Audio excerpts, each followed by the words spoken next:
I'm Alex Radical from Board Game Co, and today I'm reviewing 3 Witches from All Play, an exclusively 3-player trick-taking game. If there's 2 of you, play something else. If there's 4 of you, play something else or take turns playing 3 Witches, because this is a 3-player trick-taking game.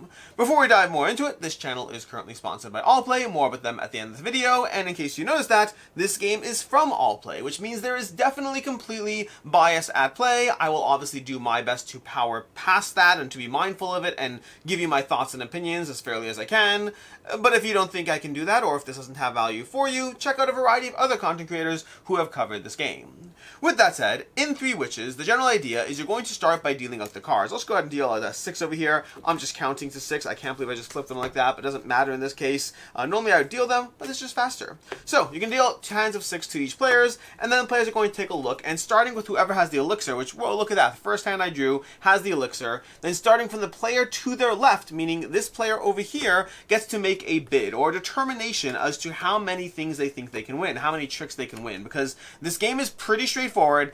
I do find playing a sample hand is the best way to kind of teach people how things work. They'll look at their hand. This is actually not a bad hand. Ooh, this is a good starting hand. In fact, to the point that I'm going to go ahead and this player who's going to go ahead and they're going to go straight to 4 over here. They think they can do 4.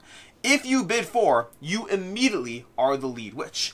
If, on the other hand, you bid 3, it now goes to this player. Do they want to outbid them? And if they do, they go to 4, and then they're the lead witch. If not, it goes to them, and then they can either outbid or not. But basically, the bids are 3 or 4. You are bidding that you will win 3 out of 5 tricks, or 4 out of 5 tricks, which is a pretty big number over there. That doesn't go to 5. But as soon as someone claims 4, they are the lead witch. In this case, this player claimed 4. So now what we're going to do is this player is going to play 2 cards. They'll play 1 face up and 1 face down. Let's go ahead and start off. Ooh, we know that green's got to be in play. So honestly, the best way to play this probably is to play a 4 and a 4. That's what we're going to play right now. We're going to play that as our hand. There's a reason. Hopefully this works out for us. But effectively what's happening right now is they're playing a face-up card and a face-down card. Both those cards will count, but for right now, the face-up card is the lead card, which means the next player, it's worth noting, by the way, these other players are now part of a team. They are basically trying to, together, win against the lead witch. The problem is, before the start, by the way, I should have said, we should have discarded a card. The non-lead witches are going to discard a card from the hand. We'll discard this one over here. So non-lead witches discard a card face down, so they have a hand of 5 cards each. Looking at this player's hand over here, they have a green, which means they have to follow green. So they're going to go ahead and take this and play that because this is a must-follow game. This player does not have a green, so they can play anything else. The tricky part is this is not a hand we're going to win because of how these things play out. So I'm going to go ahead and get rid of what I guess is my worst card here, which is probably this, but honestly, potato, let's take a look at the suits. No, this is probably my worst card. We're going to get rid of this one over here. That's going to be the card we play. And then the lead witch is going to reveal their card, and they have a 4 and a 4, and we have a 2 and a 3.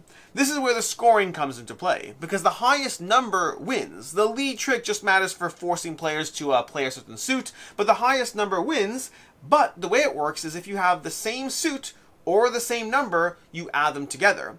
Otherwise, you take the highest of the 2. For example, a 4 and a 4 means the lead witch played an 8 for all intents and purposes. A 3 and a 2, because they don't share the suit, is basically just a 3. So this is an 8 versus a 3. The lead witch has won their first trick. When they win a trick, they're going to take back a card of their choice into their hand. If they lose a trick, then the other witches are going to take a card of their choice, putting it back into their hand. This is technically done privately, secretly, so other players don't know. But this card we're going to get rid of over here. We'll discard it. And now we go to the next suit over here. So now the lead witch, again, they're trying to win, remember, at least 4 tricks. Well, not at least 4, exactly 4 tricks. So to that end, they already played the green. So they know that the green is gone. Because you might be looking at this and thinking, well, there's a 7 green, so there's more greens. There's not. These are the suits that are in play. There are only 4 green cards, and we just got rid of the last ones because they lost that last trick, which means if we play a green card, they can go off suit. And if they can go off suit, they potentially have more control. So we're going to play one of these cards, knowing that we have a much higher chance because someone's going to have to play a black 3. So we'll take these cards together for the second trick that we think we're going to try to win here. We're going to play face down over here so they don't see, and then it goes back to this next player again. And once again, this player feels bad, but he has to play his black 3. This player could play a 3, which would be nice because then that makes it a 6, but this is already a 6, and they know there's a decent chance they play that. He'll get rid of his red card, his orange card over here. Oh, I don't know, no, you know what, we'll get rid of this card. We're in trouble no matter what. That's the card they're going to discard, which means we do have 6 versus 11. Once again, the lead witch has won the trick. Once again, they can pull back a card. In this case, the 6 is marginally better. We'll take that. We'll get rid of these. We go to the next trick. Back to the lead witch. By the way, the lead witch always starts, even when they lose. And again, I have to remember I actually want to lose at least one of these. But if I play a green at this point, they can go off suit. This is where you want to try to think things through. I'm going to play a green. They're going to go off suit. But what's going to happen is, what could they do? They could play a 5 and a 4, possibly. We haven't gone into those colors. They also have that. I think a 7 and a 4 is probably the safest option. I'll play a 4 over here and the 7 because I do... Oh, this is actually an interesting strategic play. This is where the game gets a little interesting. I'm thinking through the way I would play this if I was actually playing it, because I actually might want to deceptively play my lower number first, knowing that they'll think I'll have the higher number, and that way they won't even try to beat it. There's things. But for right now, we're not going to worry about that. Back to this player. They can finally play off suit. The problem is, right now, they could play off suit. They also could pass. When you don't have to follow, you have the opportunity to pass and let your teammate see if they go first, and then it comes back to you. For right now, they know that I could do a 5 and a 4, so the question is, if I did a 7 and a 1, then if I did a 4 and a 1, then a 5 and a 4 can beat that. If I did a 4 and a 7, none of these are going to beat that, unfortunately. Nothing I can do can beat it. The best chance I have is hoping that it played a 1, so I'll play this 5. It goes to this player over here. Doesn't even have the number. I must have gotten rid of it at some point, or something happened. Or I had it earlier as the lead witch. They could play this doubler over here to do a ×2. The elixir is always a ×2, making this a 10. Unfortunately, the lead witch wins, and again, it's a 11 versus a 10. This is basically the process that you're doing. You are pairing up your tricks together to try to figure out who can actually win, whether it's the lead witch or the coven of witches against them, as you try to win your exact bid. Now, at the end of it all, if you did correctly, if the lead witch did correctly win their exact bid, in this case it was 4, then they're going to get 2 of these tokens. On the other hand, if they did not, then the minor witches are going to get 1 token each, and your goal is ultimately to try to play until you get to 5 tokens total. That is basically how you play 3 witches. It is a game of allegiances that are going to shift every single round, because the lead witch in one round might not be the lead witch in another round, which means you're constantly changing up who your ally is as you attempt to outmaneuver the current lead witch, or I guess if you are the lead witch, attempt to maneuver the minor witches. That is basically how you play this game, which means it's time for my review of what I like, don't like, and can see others not liking. In general, the sense of teamwork here, the collaboration that develops as you play through the game, introduces an interesting element. That's why it's specifically a 3-player game. It's 1 versus 2 every single time you play it. And the multiple ways, the mathing out of how you're going to play your cards, that's a big part of the game, because you have these little rule sheets over these player aids that give you the exact distribution of the cards. And it's an odd set of distributions because you're both playing with multiple suits and multiple numbers. And so you're trying to figure out, how can I play my cards in a way that I can get back the cards I need, team up, well, either face off against the team of witches and outmaneuver them, or team up with other witches as you attempt to work together to take down the lead witch. There's a lot of mathing out, not just the opportunities, not just the possibilities of which cards they may have discarded and which ones are in play, but the order things will have to go, and even those minor aspects that I was starting to touch upon, where you can start playing bluffing games of, okay, great, they will probably assume that a certain card is here, therefore if I do that, even if I wouldn't have had a winning hand otherwise, I could bluff my way into them thinking that I would have done X, and they're not going to challenge that, therefore I'll actually be able to win 1 more than the cards would have let me. There are interesting elements at play, both the mathing as well as the small degree of bluffing. The fact that you're only ever bidding for 3 or 4 tricks makes this a very tight game. You're playing 5 tricks every single time. You're always playing 5 tricks every single round, so to speak, and you have to win 3 or 4 of those to be in contention. You can't go for 5, you can't go for 2. It's an exact specification of what it is you're trying to go for. It's a very tight game as far as that bidding process, when you look at your hand and try to think, is my hand good enough? And if mine isn't, is somebody else's hand good enough that I could challenge them? Because you're not just thinking as to whether you can achieve the number yourself, you're thinking through, if somebody else does that, can I challenge them? Because if not, maybe it's better to gamble for getting it yourself.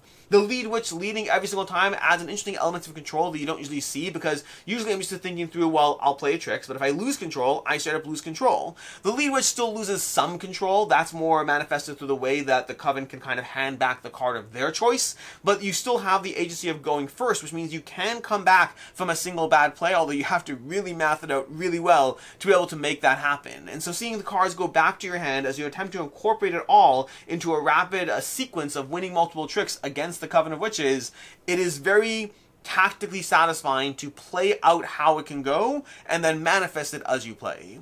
As far as what I don't like in the game, the main thing I'd say, it's two things. I'll say two things. The first thing is that it does run a little long depending. The depending is, I've had games where the lead witch won twice in a row and then became a side witch and won, and suddenly 3 rounds of play and boom, they win.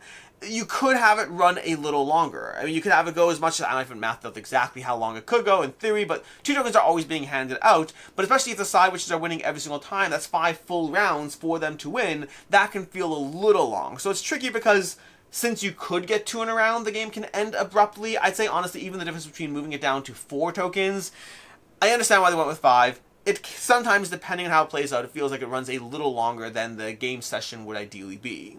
The bigger issue I have is that once you solve the puzzle, so to speak, solving might be the wrong terminology, but once you've played this a few times and you've started to see the various ways you can think through it, the playability, the replayability starts to become limited. For me, this is a game that my first play was kind of like, I guess I'm figuring it out and learning. My next few plays were starting to appreciate the intricacies of how you can try to think through the ordering of your cards, the teaming up of your cards, and even the bluffing element that could be in play.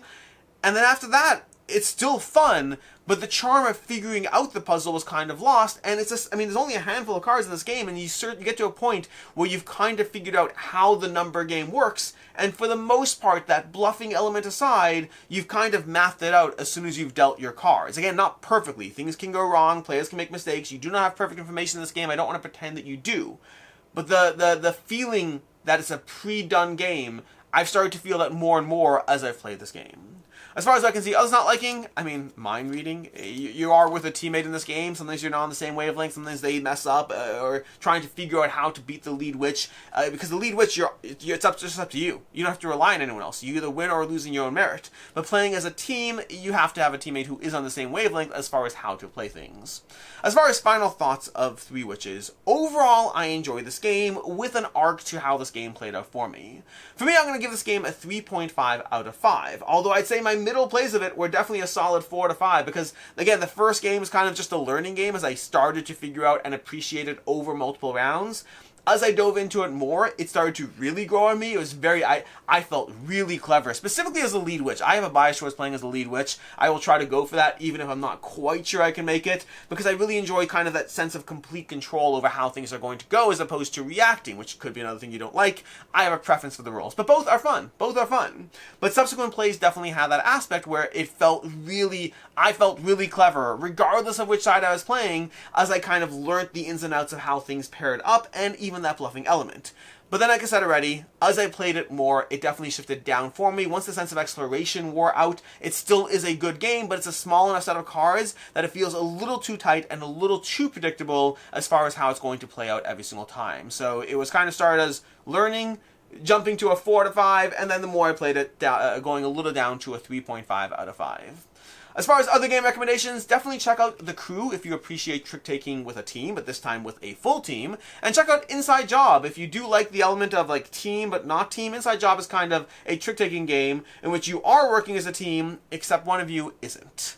Additionally, I mentioned that Allplay is a channel sponsor. If you go to allplay.com, you can go ahead and check out games from both Allplay as well as a variety of their partner publishers. And if you're in the US, you can get it for $4 flat rate shipping for no matter how many different things you can get.